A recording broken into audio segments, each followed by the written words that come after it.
Je ne sais pas si ce fut l'arrogance ou le désespoir qui m'y poussa, mais lorsque j'installai ce rituel dans mon appartement de Boston, j'étais persuadée qu'il ne s'agirait que d'une expérience.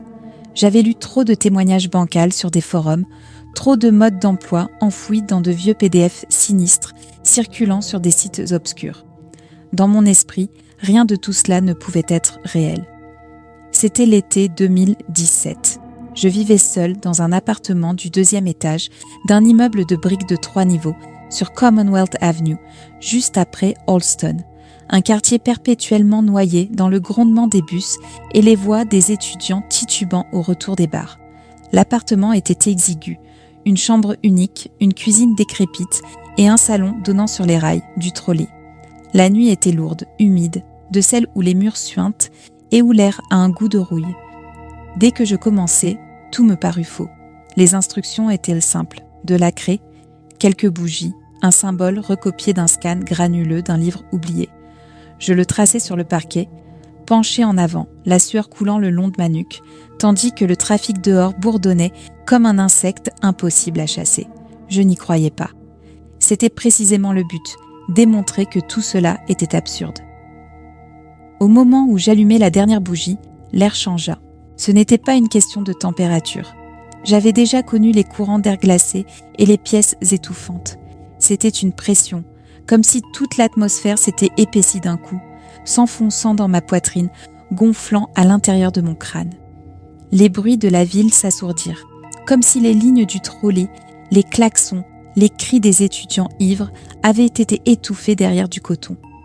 La flamme de la bougie, devant moi, se mit à trembler violemment, alors qu'aucun souffle d'air ne circulait. Les lignes de craie sur le sol semblaient plus sombres, presque brûlées, comme si le bois avait noirci sous leur tracé. Et puis, il y eut l'odeur, une puanteur de métal et de pourriture, des pièces de monnaie anciennes trempées dans de la viande avariée, envahit la pièce si brutalement que je faillis vomir. Je n'avais prononcé aucun mot, récité aucune incantation. J'avais seulement griffonné des symboles et allumé des bougies. Pourtant, quelque chose avait déjà répondu. L'ombre ne se forma pas sur le sol, mais au plafond, une tache noire qui gagna en densité, s'épaissit, se courba contre la lumière des bougies jusqu'à prendre forme. Ni humaine, ni animale. Une chose accroupie et tordue, aux membres articulés selon des angles impossibles. Elle s'agrippait au plâtre au-dessus de moi, comme un insecte prêt à se laisser tomber. Je restais figée, chaque muscle verrouillé.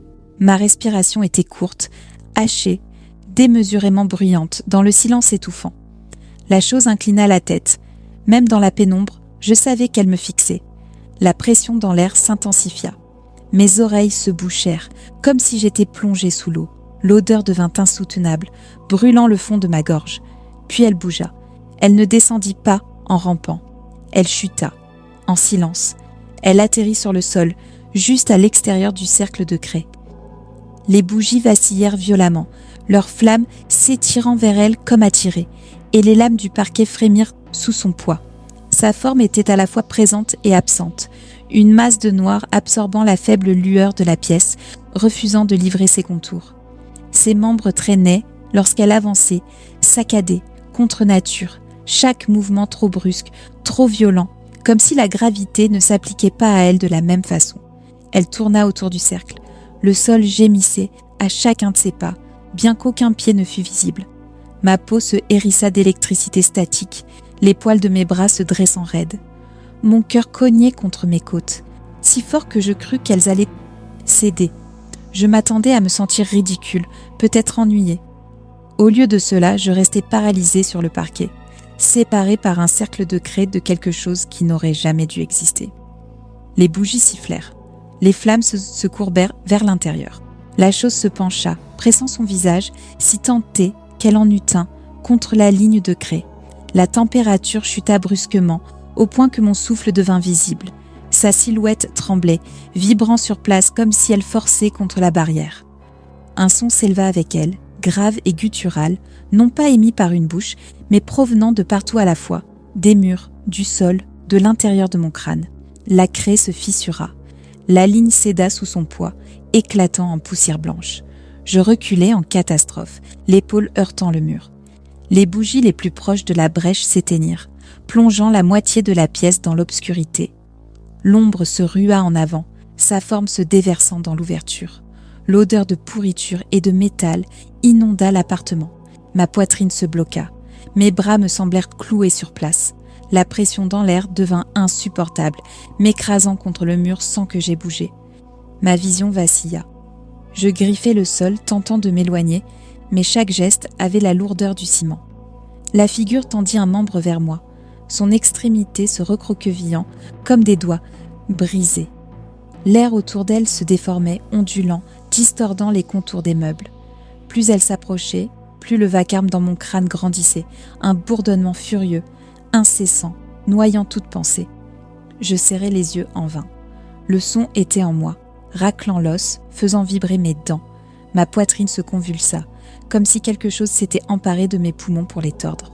Quand je rouvris les yeux, elle était accroupie juste devant moi.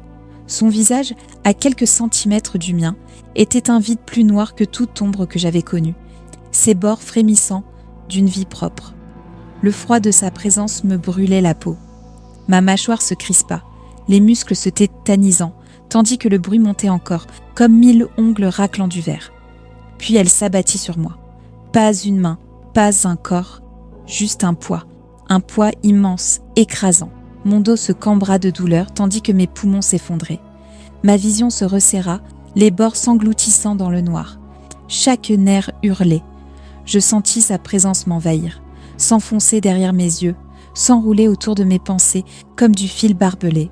Je ne sais pas combien de temps cela dura. Des secondes, peut-être des minutes. Mon esprit se fissura sous la pression, la panique se dissolvant en parasite. Je ne pouvais ni respirer, ni bouger, ni penser. Et puis, le silence. Le vacarme s'interrompit net, la pression se dissipa. Je m'effondrai en avant, haletant, les paumes râpant le bois du sol. L'odeur avait disparu. L'air était immobile. La pièce semblait exactement telle qu'elle avait été auparavant. Les bougies étaient presque consumées, la cire répandue en flaques sur le parquet. Les lignes de craie étaient maculées, brisées là où je les avais vues céder. Mon corps tremblait sans contrôle, la sueur détrempant ma chemise. Il n'y avait plus aucune trace de la chose. Mais le silence qui suivit n'apportait aucun soulagement. Il était plus lourd encore que la présence elle-même, une résonance persistante dans mes os. Un silence porteur d'une promesse. Ce n'est pas terminé. Je restais à même le sol, fixant le cercle brisé, la respiration saccadée, attendant son retour. Il ne revint jamais. Mais la marque qu'il a laissée dans mon esprit, elle, ne s'est jamais effacée. Pas même au fil des années.